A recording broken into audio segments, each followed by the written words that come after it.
सभी को नमस्कार। कॉलेज शिक्षा विभाग राजस्थान द्वारा,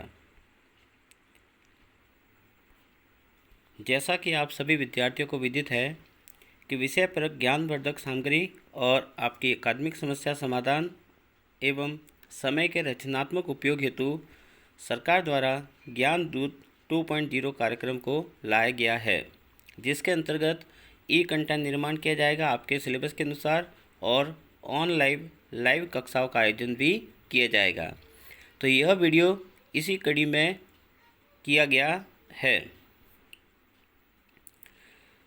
अपना विषय है आर्थिक प्रशासन एवं वित्तीय प्रबंध यानी कि EFM, और आज हम जिस टॉपिक के बारे में बात करेंगे वो है आर्थिक प्रतिरूप यानी इकोनॉमिक मॉडल।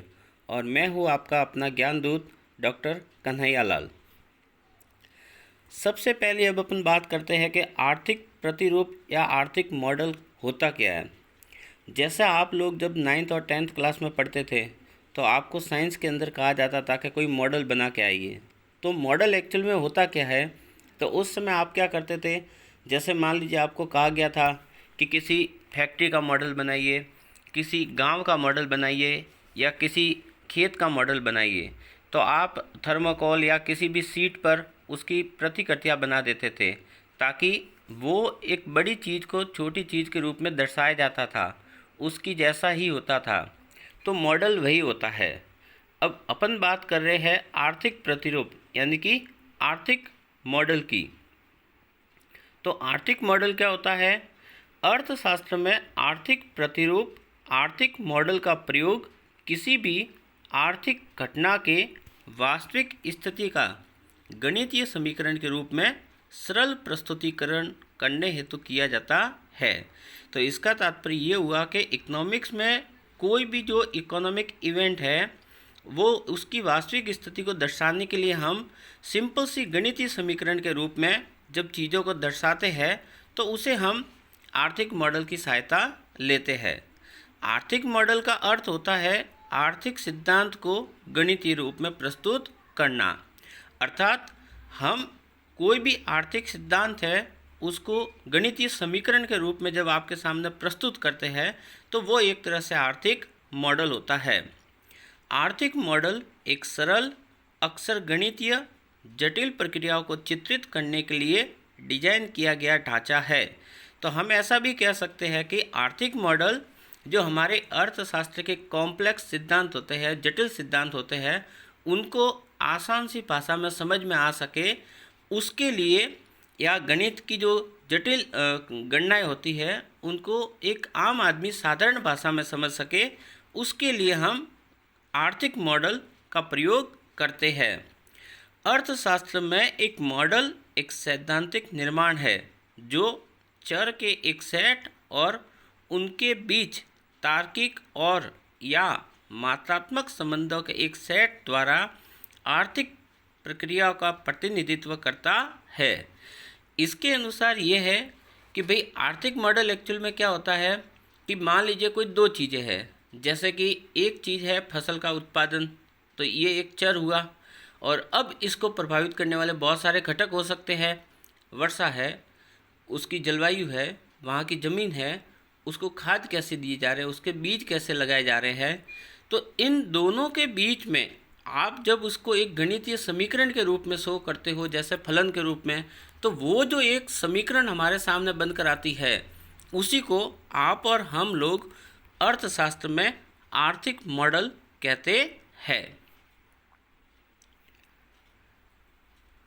अर्थशास्त्र में एक मॉडल एक सैद्धांतिक निर्माण है जो चर के एक सेट और उनके बीच तार्किक, जैसा कि अभी ये पूर्व वाली परिभाषा यहाँ पर रिपीट हुई है, इसके अगले वाली अपन देखते हैं।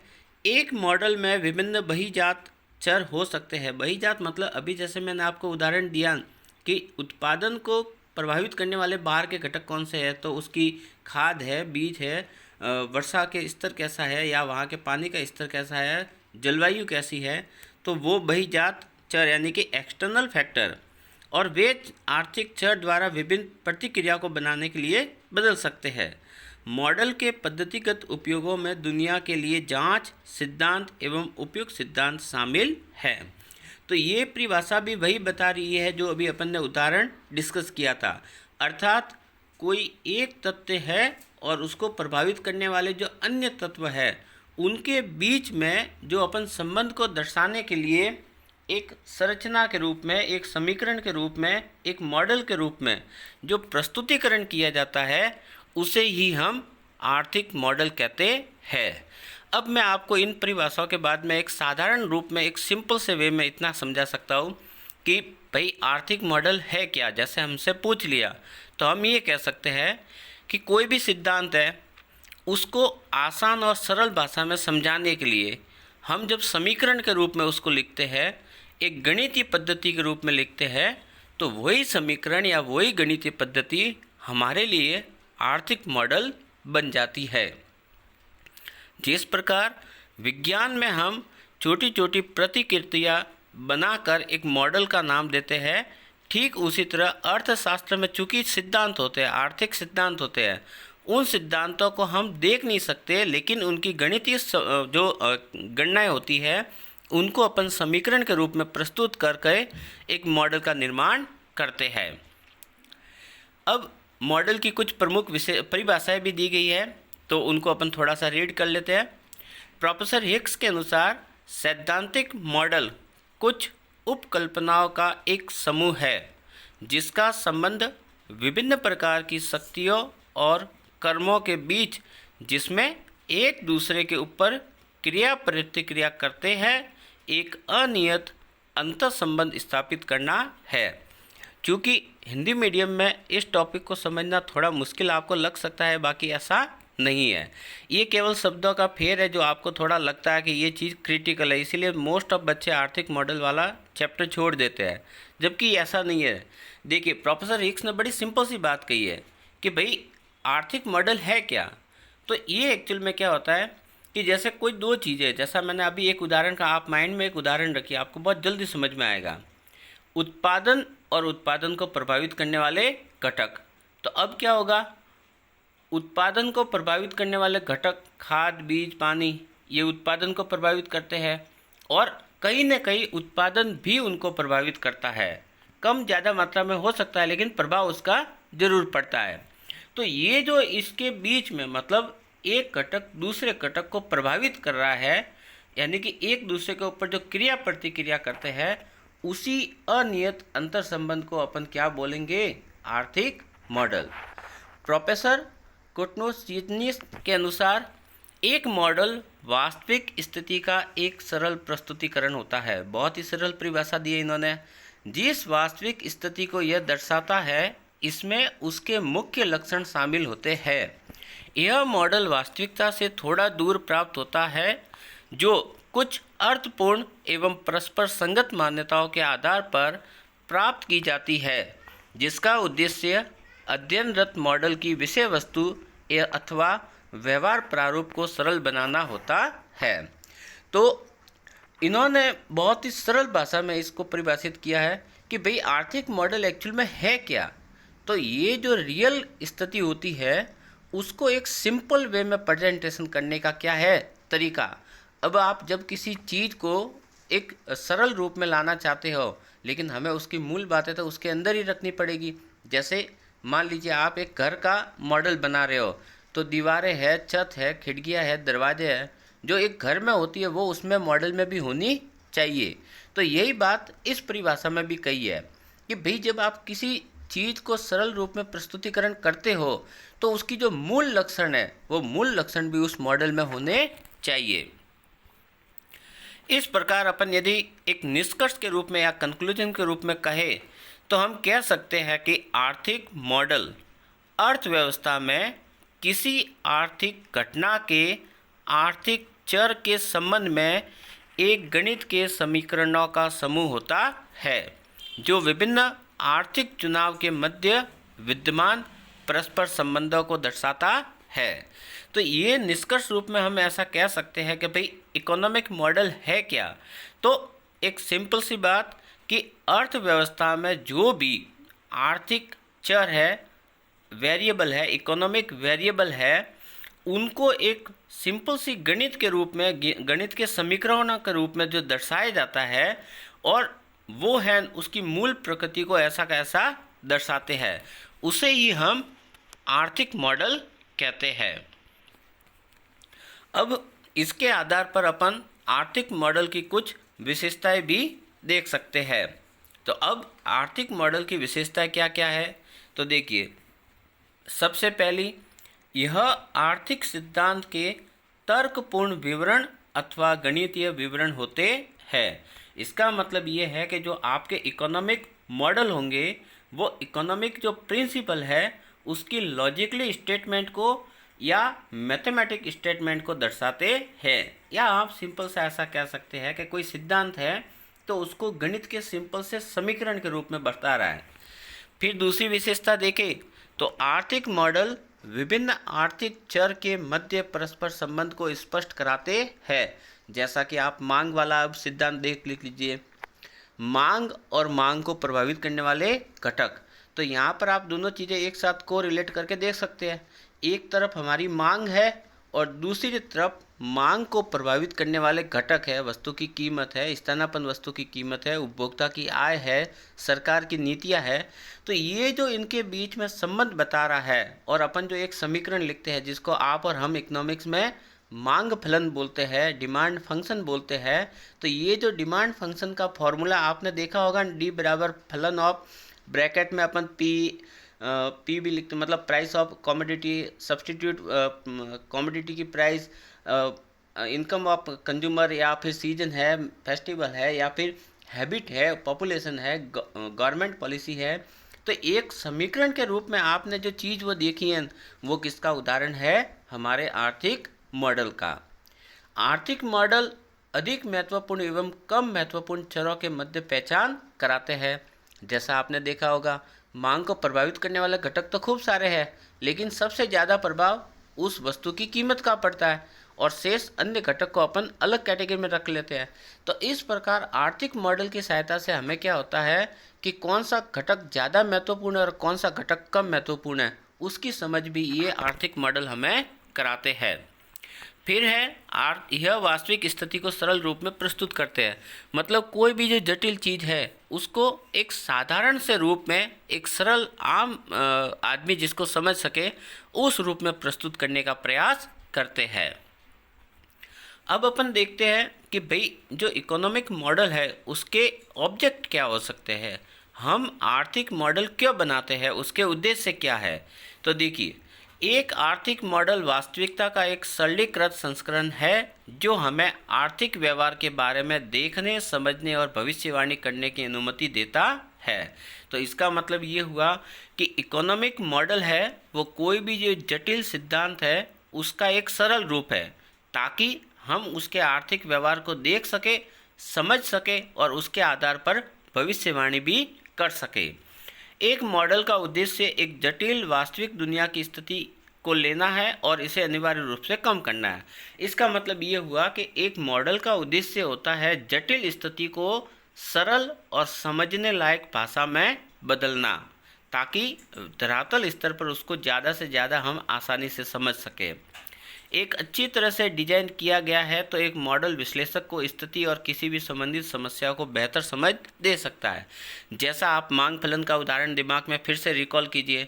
यदि हमारे सामने मांग फलन का समीकरण लिखा हुआ है जो कि एक आर्थिक मॉडल का क्या है, उदाहरण है, तो उससे हमें समझ में आ जाता है कि भाई मांग को ये घटक प्रभावित करते हैं और इनका इस पर इस तरह से प्रभाव पड़ता है। तो हमें काफ़ी हद तक उसका विश्लेषण करने में सहायता मिलती है। फिर अपन देखें तो आर्थिक मॉडल की सहायता से आर्थिक गतिविधियों को निर्धारित करने वाले कारकों की विविधता के लिए जिम्मेदार ठहराया जा सकता है। ये अभी जो अपन ने पूर्व का उदाहरण लिया उसी के साथ जोड़कर आप इसको समझ सकते हैं कि कोई घटना होती है तो उसको कौन कौन से घटक प्रभावित करते हैं, उसका पता भी हमें आर्थिक मॉडल की सहायता से चल सकता है। साथ ही अर्थशास्त्रियों को एक तर्कपूर्ण चुनाव करना चाहिए कि कौन से चर और उनके चरों के बीच में कौन से संबंध प्रासंगिक है और इस जानकारी और विश्लेषण और प्रस्तुत करने में कौन सा तरीका उपयोगी है। तो मॉडल का एक जो उद्देश्य ये भी होता है कि अर्थशास्त्रियों को ये इस बात की समझ कराना कि भाई कौन से घटक आपस में संबंधित है और कौन किसको प्रभावित कर रहा है और उसका लॉजिकली क्या क्या बेस हो सकता है, ताकि हम उसको एक सिस्टमेटिक वे में प्रस्तुतिकरण या उसका विश्लेषण कर सके। फिर अपन देखते हैं कि भाई आर्थिक मॉडल कितने प्रकार के होते हैं, यानी कि टाइप्स ऑफ इकोनॉमिक मॉडल। तो देखिए, बेसिकली जो हमारे आर्थिक मॉडल होते हैं उनको अपन दो तरह से बंटवारा करते हैं। अब दो तरह से कैसे? पहला तो आएगा उसकी विषय सामग्री के आधार पर, यानी कि on the basis of subject matter, और जो दूसरा उसका मतलब जो वर्गीकरण है वो है प्रस्तुतिकरण के आधार पर, यानी कि on the basis of presentation. अब अपन देखते हैं कि विषय सामग्री के आधार पर जो मॉडल होते हैं वो तीन तरह के हो सकते हैं। समष्टि अथवा यौगिक मॉडल, ये एक्चुअल में क्या होते हैं कि ये पूरी अर्थव्यवस्था को ध्यान में रखकर बनाए जाते हैं। जैसे आप सिंपल सा उदाहरण समझिए, भारत की राष्ट्रीय आय, तो राष्ट्रीय आय तो पूरे राष्ट्र की आय होगी। तो ये जो मॉडल है जिसमें पूरे देश के योग को बताया जाता है, पूरे देश के टोटल को बताया जाता है, उनको हम क्या कहेंगे? समष्टि मॉडल। फिर सेकंड नंबर पे जो आता है क्षेत्रीय मॉडल, यानी कि रीजनल मॉडल। ये एक्चुअल में क्या होते हैं कि अर्थव्यवस्था के किसी रीजन को लेकर, किसी क्षेत्र को लेकर बनाए जाते हैं। जैसे मान लीजिए कृषि का मॉडल, या फिर उद्योग का, या फिर परिवहन का, या फिर संचार का। तो ये जो पर्टिकुलर एक क्षेत्र को ले रहे हैं उसको अपन क्षेत्रीय मॉडल कहते हैं, यानी कि रीजनल मॉडल कहते हैं। तीसरे इस कैटेगरी में जो आते हैं विषय सामग्री के आधार पर, वो है अंतर उद्योग मॉडल, यानी कि इंटर इंडस्ट्री मॉडल। इसमें क्या होता है कि अपन अर्थव्यवस्था के कोई दो या दो से अधिक क्षेत्रों को आपस में कोरिलेट करके बनाते हैं, जैसे कृषि और उद्योग के बीच का संबंध। तो ये वाला अंतर उद्योग मॉडल में आएगा। फिर अपन प्रस्तुतिकरण के आधार पर जो मॉडल होते हैं वो वापस तीन तरह के होते हैं। भौतिक मॉडल, जैसा कि आप जानते हैं कि आप स्कूलों में कोई मशीन है, कोई ट्रक है, या किसी का मॉडल बनाते थे, वो उसी का उदाहरण है। फिर सेकंड वाला विश्लेषणात्मक होता है, यानी कि एनालिटिकल होता है। इसमें अपन क्या करते हैं, मॉडल को ग्राफ या चार्ट के रूप में तैयार करते हैं ताकि कोई भी व्यक्ति उसे आसानी से समझ सके। जैसे कि आप मांग पूर्ति का जो रेखा चित्र बनाते हैं कि भाई जहाँ पर एक दूसरे को वो प्रतिच्छेदित करेंगे तो वहाँ पर हमें संतुलन की प्राप्ति होगी। तो वो जो उदाहरण है वो विश्लेषणात्मक मॉडल का उदाहरण है। फिर तीसरा जो आता है प्रतीकात्मक, यानी कि सिंबॉलिक मॉडल। इसमें क्या होता है कि अपन दो या दो से जो अधिक फैक्टर होते हैं उनको गणितीय संकेत के रूप में बताते हैं। ये बहुत ज़्यादा तरह से हो सकता है और आप यहाँ पर मांग फलन का जो है वो उदाहरण रख सकते हैं। फिर अपन देखते हैं कि कुछ फेमस आर्थिक मॉडल भी है जो हमारे ध्यान में रहता है, तो क्या हमारे दिमाग को तुरंत क्लिक हो जाता है। तो ये केवल उसके एक उदाहरण की लिस्ट है जो अपन पढ़कर थोड़ा समझ सकते हैं कि अच्छा आर्थिक मॉडल के कुछ ये फेमस उदाहरण है। जैसे उत्पादन का कॉब डगलस मॉडल, आर्थिक विकास का सोलो और स्वान मॉडल, मुद्रा आपूर्ति का लुकास इंडस्लैंड मॉडल, फिर है अंतर्राष्ट्रीय व्यापार का हेक्चर ऑलिन मॉडल, विकल्प मूल्य निर्धारण का ब्लैक स्कॉल्स मॉडल, एडी यानी कि एग्रीगेट डिमांड और एग्रीगेट सप्लाई का मॉडल, फिर इन्वेस्टमेंट सेविंग, और फिर ये सप्लाई और उसकी डिमांड का ये वाला मॉडल। तो ये कुछ फेमस मॉडल है जिसकी सहायता से आपको एक बेसिक आइडिया मिल सकता है। फिर अब प्रश्न ये आता है कि भाई आर्थिक मॉडल के लाभ क्या। तो देखिए, सबसे पहला लाभ तो ये होता है कि ये किसी भी आर्थिक सिद्धांत का एक वैज्ञानिक प्रस्तुतिकरण करते हैं, जिससे हमें उसको समझने में क्या होती है, आसानी। हमें वो चीज़ें बड़ी आसानी से समझ में आने लगती है। जैसे मान लीजिए मैं आपको लंबा चौड़ा भाषण दे दूं कि मांग को ये घटक प्रभावित ऐसे करेगा, वो प्रभावित करेगा, या फिर मैं आपको एक सिंपल से समीकरण के रूप में आपके सामने एक केवल लाइन में लिख के दे देता हूँ कि D इक्वल टू फंक्शन, और फिर उसके जो कंटेंट है ABCD वो लिख लेता हूँ। तो यहाँ पर क्या होता है कि आर्थिक मॉडल हमें है एक तो शॉर्ट में और स्वीट रूप में उसको समझा देते हैं कि भाई हाँ ये चीज़ इसमें है। फिर आर्थिक मॉडल से क्या होता है, हमें विश्लेषण करने की काफ़ी ज़्यादा सुविधा मिल जाती है। यानी हम उस गणितीय समीकरण को देखकर एनालिसिस कर सकते हैं और साथ ही साथ उसका विवेचना यानी कि इंटरप्रेशन विवेचना भी कर सकते हैं। फिर यदि आपके सामने कोई आर्थिक मॉडल है तो हम हमारी त्रुटि का अनुमान भी लगा सकते हैं कि कहीं हमसे यदि कोई चूक हो रही है या कुछ उसमें भी कमियां है तो वो कमियां भी निकल कर हमारे सामने आ जाती है। तो ये कुछ लाभ थे किसके, आर्थिक मॉडल के। वैज्ञानिक प्रस्तुतिकरण, समझने में सरलता, अधिक विषयपरक विश्लेषण और त्रुटि का अनुमान लगाना संभव। अब अपन आर्थिक मॉडल की सीमाएं देखते हैं। क्योंकि हर सिक्के के दो पहलू होते हैं, कुछ अच्छाइयाँ है तो कुछ बुराइयाँ भी होगी। तो यहाँ अपन देखते हैं कि आइए हमारे आर्थिक मॉडल की लिमिटेशन क्या है। तो सबसे पहला, अवास्तविक मान्यता पर आधारित। क्योंकि हमारे अर्थशास्त्र की ये एक सबसे बड़ी कमी रही है कि हम ज़्यादातर जो मान्यता लेते हैं वो अवास्तविक साबित होती है। तो ये हमारे मॉडल की भी एक सबसे बड़ी कमी रही है। फिर वास्तविकता और कल्पना में फ़र्क होता है।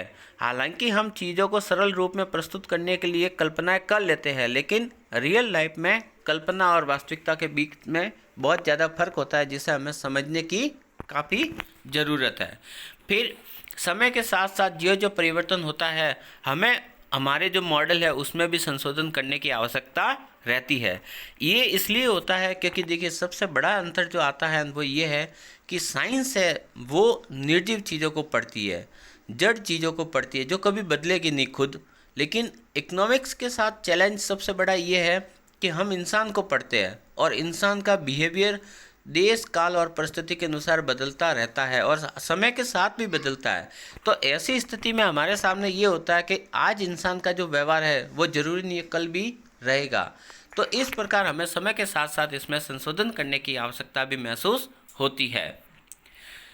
धन्यवाद। तो ये अपना एक टॉपिक था जो आज मैंने आपके साथ डिस्कस किया। उम्मीद करता हूँ आपको समझ में आया होगा। और फिर भी यदि आपकी कोई क्वेरी है तो आप बेशक बेहिचक हमसे संपर्क कर सकते हैं या आप हमें कमेंट बॉक्स में भी लिख सकते हैं। और ये अपने आयुक्तालय है जिनकी सहायता से हम ये प्रोग्राम चला रहे हैं। धन्यवाद।